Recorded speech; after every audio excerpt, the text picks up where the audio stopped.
नमस्कार दोस्तों, एक बार फिर से स्वागत है मेरे चैनल जीवन के रंग। और मैं हूं आपके साथ ज्योति गर्ग। तो आज मैं आपके साथ पूजा के कुछ ऐसे नियम शेयर करना चाहती हूँ कि कुछ ऐसी बातें मैं आपके साथ शेयर कर रही हूँ जो हमें पूजा के समय, कुछ गलतियाँ ऐसी होती हैं जो हमें पूजा के समय नहीं करनी चाहिए, या जिन्हें यदि हम पूजा के समय उन गलतियों को करते हैं तो उससे हमारी पूजा का हमें वो लाभ नहीं मिल पाता जो हमें मिलना चाहिए। तो यदि हम पूजा करते समय कुछ छोटी छोटी बातों का ध्यान रखेंगे तो हमें पूजा का पूर्ण लाभ मिलेगा, और जिससे कि हमारे घर में सुख और शांति आएगी, बरकत बनी रहेगी। तो सबसे पहले तो हमें घर के मेन गेट पर या आंगन में तुलसी का पौधा अवश्य लगाना चाहिए। कहते हैं कि जिसके घर में तुलसी का पौधा होता है उसके घर में निगेटिव ऊर्जाएं नहीं आती, नकारात्मक विचार उसके घर में प्रवेश नहीं करते, जो नकारात्मक शक्तियां हैं वो घर से बाहर से चली जाती हैं। तुलसी सदैव सकारात्मक ऊर्जा को घर के अंदर प्रवेश दिलाती है। तुलसी पूजनीय पौधा है और एक पवित्र पौधा माना जाता है, और ऐसा माना जाता है कि जिस घर में तुलसी होती है उस घर में कभी भी कोई नकारात्मक ऊर्जा प्रवेश नहीं कर सकती। इसीलिए हमें तुलसी को अपने घर के आंगन में या मेन गेट पर एक तुलसी का पौधा अवश्य लगाना चाहिए। और शाम के समय दूसरा टिप्स है कि शाम के समय तुलसी के पास घी का दिया अवश्य जलाएं। कहते हैं कि जिस घर में तुलसी के समीप प्रतिदिन घी का दीपक जलाया जाता है उस घर की हवा शुद्ध होती है, साफ होती है। तुलसी की पूजा हमें रोज़ शाम को अवश्य करनी चाहिए। यदि ज़्यादा आपके पास समय नहीं है तो केवल एक दिया जला के भी आप रख सकते हैं। यदि आपके पास समय है तो आप आरती वगैरह सब कुछ कर लें, और यदि आपके पास इतना समय नहीं है तो सिर्फ दिया जला के तुलसी के पास रख दें। उससे घर की हवा शुद्ध होती है, वातावरण सही बना रहता है। तीसरी बात कि पूजा घर की सफाई। पूजा करने से पहले पूजा घर की सफाई हमें स्वयं करनी चाहिए। यदि आप अपने घर का सारा काम खुद करते हैं तब तो आप पूजा घर की सफाई भी खुद ही करेंगे। लेकिन यदि आप इतने रिच हैं कि आप पूजा घर के में आपके यहाँ कुक लगे हुए हैं, सॉरी आपके यहाँ नौकर लगे हुए हैं, सर्वेंट लगे हुए हैं, और आपका सारा काम वही करते हैं, तब भी आपको कोशिश ये करनी चाहिए कि पूजा घर की सफाई आप खुद करें। आप स्वयं ही पूजा घर में झाड़ू आदि खुद लगाएं। अपने पूजा घर में एक शंख अवश्य रखें और प्रतिदिन शंख नाद करें, यानी शंख की ध्वनि प्रतिदिन करें। तो पूजा करते समय हमें इस बात का विशेष ध्यान रखना चाहिए। इससे दो फायदे होते हैं। एक तो हमारे फेफड़ों शुद्ध होते हैं, हमारे फेफड़ों में हवा भरती है, फेफड़े हमारे स्वस्थ बनते हैं। और दूसरा, घर का वातावरण जो घर में हानिकारक कीटाणु होते हैं वो नष्ट होते हैं, भगवान जल्दी प्रसन्न होते हैं। यदि हम शंखनाद के द्वारा अपनी पूजा आरंभ करते हैं तो इससे भगवान जल्दी प्रसन्न होते हैं। एक और बात कि घर में हवन अवश्य करें। यदि आप पूजा करते समय हमें हवन जरूर करना चाहिए। यदि आप प्रतिदिन भी हवन नहीं कर पाते हैं तो 15 दिन में या महीने में तो एक बार हवन कर ही लेना चाहिए। हमें पूर्णिमा या अमावस्या का कोई नियम बना लेना चाहिए, या यदि आप जॉब करते हैं, आपके पास समय नहीं है, तो अपनी छुट्टी वाला दिन कोई एक दिन यदि आप रोज़ कर सकें तो बहुत अच्छी बात है। और यदि रोज़ नहीं कर पा रहे हैं तो कम से कम महीने में कोई एक दिन अवश्य निश्चित करें जिस दिन हमें घर में हवन करना है। चाहे आप छोटी आराम से सामग्री आजकल बाज़ार में मिल जाती है, आप ले आइए और घर में छोटा सा हवन आप स्वयं कर लीजिए। उसके लिए ज़रूरी नहीं है कि आपको पंडितों को ही बुलाना है, ब्राह्मणों को बुलाना है, न्योता देना है, ये सब कोई ज़रूरी नहीं है। मेन बात है कि आपको पूजा में हवन अवश्य करना चाहिए।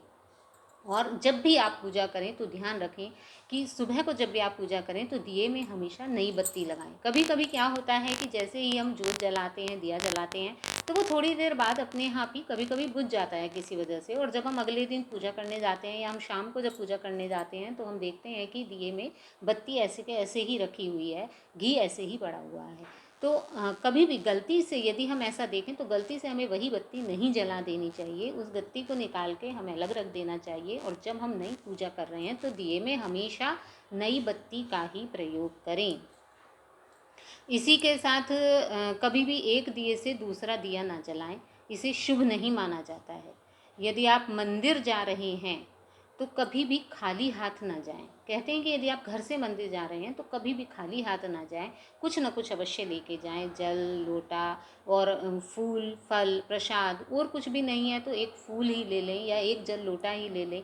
और यदि आप कहीं बाहर से जाते हुए अचानक से आपको कहीं रास्ते में मंदिर पड़ गया है और आप मंदिर चले जाते हैं, तब भी आप कोशिश करें, और आपके पास कुछ भी नहीं है, वैसे तो आप कोशिश करें कि बाहर से कोई एक आधा फूल आप ले जाएं या पैसे ही मंदिर में चढ़ा दें। मंदिर में जब भी जाएं खाली हाथ नहीं जाना चाहिए, या जब भी आप मंदिर जा रहे हैं पैसे चढ़ा दें। और अगर आपके पास कुछ भी नहीं है चढ़ाने को अचानक से और आप चले गए हैं, तो भगवान के आगे दो अपनी श्रद्धा सुमन ही चढ़ा दें। श्रद्धा सुमन अर्थात जो भी आपको कोई भजन आता है, जो भी आपको कोई मंत्र आता है, तो आप भगवान के सामने खड़े होकर भगवान के समक्ष उस मंत्र को सुना दें और भगवान से कहें कि हे प्रभु, मेरे पास कुछ और नहीं है, आप इसी को स्वीकार कर लें। भगवान बहुत भोले हैं, वो आपके उसी मंत्र को स्वीकार कर लेंगे।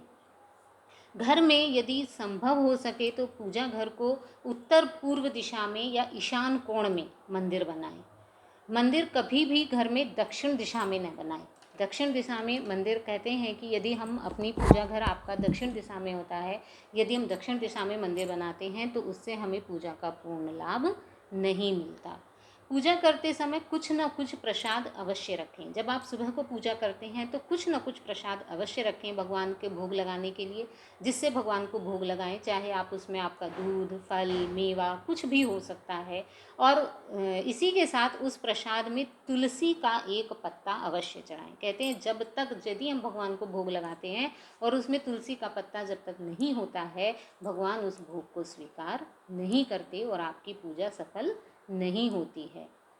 दीपक या धूप जो भी आप जला रहे हैं भगवान के मंदिर में, जब आप पूजा कर लें तो एक बार उस दीपक को या उस धूप को उठा के पूरे घर में घुमा दें।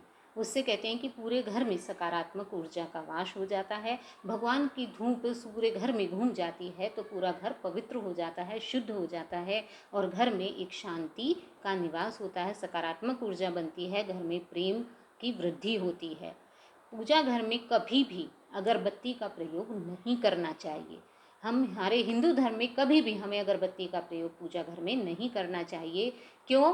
क्योंकि अगरबत्ती में जो अंदर होती है वो बांस के ऊपर अगरबत्ती बनी होती है और बांस का प्रयोग कभी भी पूजा में नहीं किया जाता। बांस का प्रयोग मृतक स्थानों पर किया जाता है, मृतक वस्तुओं के लिए या मृतक मनुष्यों के लिए किया जाता है।